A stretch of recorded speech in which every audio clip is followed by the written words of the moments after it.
अमरावतीच्या गाडगेनगर भागात खुलेआम एमडी ड्रग्सची विक्री होत असल्याचं समोर आलंय।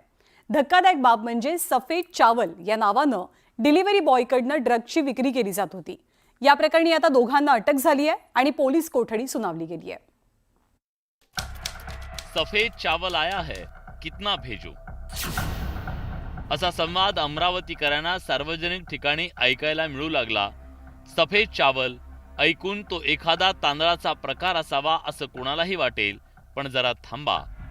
अमरावतीत मिळणारे हे सफेद चावल म्हणजे काही तांदूळ नाहीत, ते आहे एक ड्रग्ज तस्करांकडून ड्रग्जसाठी सफेद चावल हा कोडवर्ड वापरला जात होता।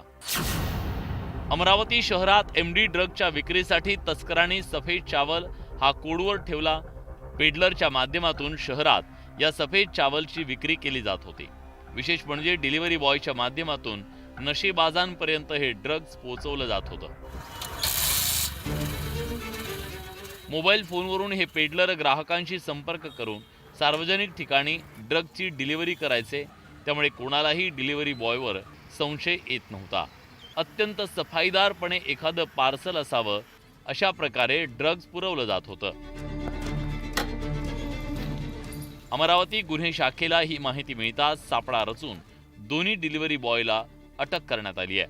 आतिक बेग आणि मोहम्मद रिजवान अब्दुल गनी असं अटक केलेल्यांची नावं आहेत।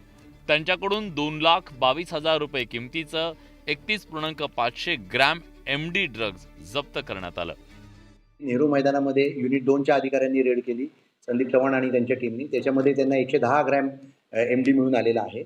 या संपूर्ण एमडी ड्रगची आतापर्यंतची जर किंमत बघितली तर जवळजवळ 38 लाखाच्या पर्यंत एमडी ड्रगवर कारवाई करण्यात आलेली आहे।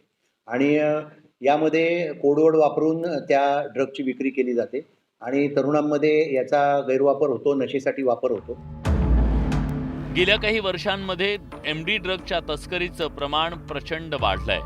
लहान लहान शहरात ड्रग तस्करांनी हातपाय पसरायला सुरुवात केली आहे। अमरावतीतल्या ड्रग तस्करांची पाळमुळं खणून काढण्याचं एक मोठं आव्हान पोलिसांच्या समोर ठाकलंय। अकोल्याहून कुंदन जाधवसह संजय शेंडे, न्यूज 18 लोकमत, अमरावती।